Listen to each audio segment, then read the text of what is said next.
Umugabo witwa Semakoma aherutse kuza kundeba afite miliyoni 3, ambwira ko hari inshuti ye yamubwiye ko hari ikibanza cyiza kiri kugurishwa mu mujyi wa Muhanga hafi y'umurenge wa Shyogwe ahitwa Urugo. Ndamubwiye nti nibyo rwose ntabwo yakubeshye kandi cyujuje ibisabwa, gifite mezire zikwiriye, ko gifite ubuso bwa metero kare 320. Ahubwo ngwino tugende yo kugisura, si neza kurashima kandi wahita ukishyura mbere y'uko abandi bakigutanga. Twaragiye nkomeza agenda amusobanurira amwereka uburyo ikibanza ari byungura kandi ko gihendutse ugereranyije n'uko kingana. Semakoma arambwira ati reka da, oya uretse mbanze ngume nzenguruke ngereranye n'ibindi bibanza nabonye nzakubwira nyuma. Ubwo tuvugana hari ejo bundi, ejo nimugoroba nyir'ikibanza yahise yishyura kuri miliyoni 5. Umukiriya wihuse ureba kure yahise yishyura. No munsi mu gitondo Semakoma yagarutse kuri cya kibanza aje kukireba ngo akishyure. Abajije abahaturiye bamubwira ko cyaguze kera. Abajije atetse bakiguze kuri angaha, bakiguze kuri miliyoni 5 kandi bahise bishyura.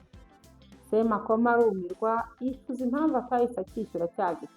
Abantu benshi nibatakaza amafaranga kubera ko badafite amafaranga, batakaza kubera ko badafite ingamba zo gushora.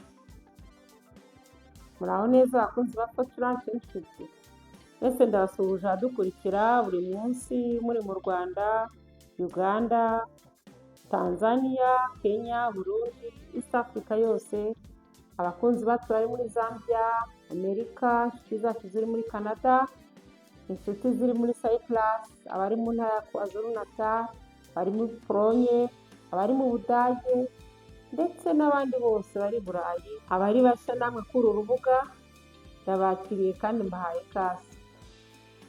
Ese wari uzi ko abantu benshi batakaza amahirwe y'ubutaka kubera kudafata icyemezo ku gihe? Hari amakosa akomeye abantu bakora agatuma bagura ubutaka bakicuza nyuma. Wowe ntuzayagwemo. Uyu munsi tugiye kurebera hamwe ingamba zafasha umuntu gushora mu butaka nk'umunyabwenge akubaka umutungo urambye. Ingamba ya mbere, gura ubutaka mbere y'iterambere. Ikosa abantu benshi bakora ni ugushaka kugura ahantu iterambere ryamaze kugera. Abanyabwenge bo bagura mbere, bagura aho umuhanda utaragera, amashanyarazi ataragera, amashuri ataragera, amavuriro ataragera, amasoko ataragera. Iyo abantu benshi bataramenya nibwo amahirwe aba ari menshi. Abantu benshi bifuza kugura ahantu hagezweho, abashoramari b'abahanga bo bagura ahantu hagiye kugerwaho n'iterambere.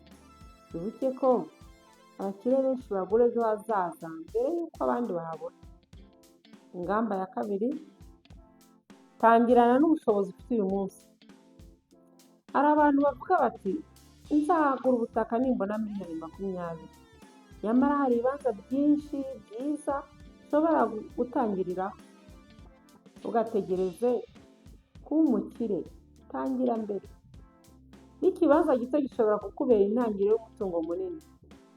Ikibazo si amafaranga menshi, ikibazo ni ugutangira, ufata icyemezo kare. Ingamba ya gatatu, guraho abantu bakiri kubuza wagana. Iyo abaturage biyongera ahantu, agaciro k'ubutaka karazamuka. Reba ahantu hagiye kubakwa amashuri, hagiye kubakwa amavuriro, hagiye kubakwa amasoko, ibikorwa by'ubucuruzi, hagiye guhanga imihanda. Aho abantu bagiye niho amafaranga ajya. Niba ushaka kubona inyungu nyinshi, reba aho abaturage bagenda biyongera. Ingamba ya kane, banza gusuzuma ibyangombwa mbere yo kugura ubutaka. Hari abantu bagura ubutaka kubera ko bwababereye bwiza, ariko ntibarebe ibyangombwa, nyuma bagahura n'ibibazo bitandukanye bijyanye n'igihombo. Mbere yo kugura ubutaka rero, twagushishikariza kujya ubanza kureba titre de propriété (TPI), kureba nyir'ubutaka nyakuri uwo bwanditseho, kureba imbibe cyangwa se imbago bigendana n'ubuso bw'ubutaka, kureba niba nta makimbirane ahari kuri ubwo butaka. Ibi bishobora kurinda kugwa mu gihombo gikomeye. Ingamba ya gatanu, gira intego y'ubutaka ugiye kugura.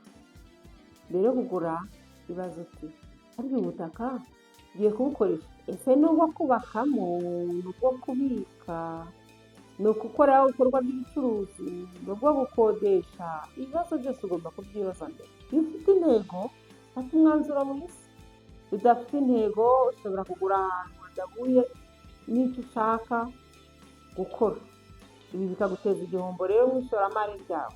Ingamba ya gatandatu, shora ahantu uzi neza, ntukagure ubutaka kubera ko abantu benshi bari kubugura, ngo nusanga bari kugura nk'abagura amasuka yo mu muhindo, nawe uze uti reka nanjye nigurire. Shora aho wabanje gusura neza, shora aho usobanukiwe neza, shora aho ushobora gukurikirana umunsi ku wundi. Ibi bigabanya ibyago byinshi bijyana no guhomba. Ingamba ya karindwi, tegura ejo hazaza wubaka umutungo urambye.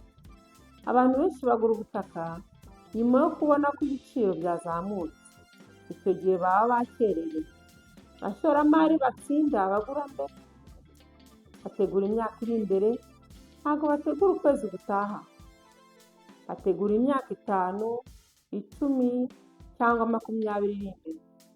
Niyo mpamvu ubutaka bukomeza kuba ishoramari ry'abantu batekereza kure. Kugera ku musozo, nshuti yanjye, ntukeneye gutegereza kuba umukire utangire gushora.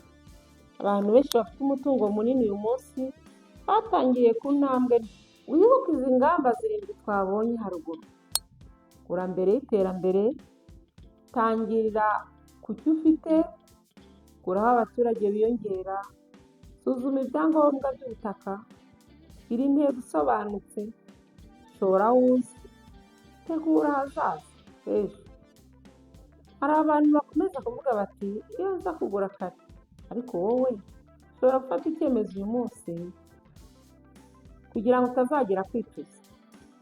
Niba ushaka amakuru ku butaka bwiza buri kugurishwa cyangwa amahirwe y'ishoramari muri Muhanga, Nyamata, Kamonyi, Nyamagabe, Kigali ndetse n'ahandi hatandukanye mu gihugu, twandikire cyangwa uduhamagare kuri nimero ubona kuri screen yawe. Niba iyi video yakugiriye akamaro, kora like, andika comment, share, kanda subscribe kuri Fortran 2050. Tangira kare uzagere kure, shora mu butaka.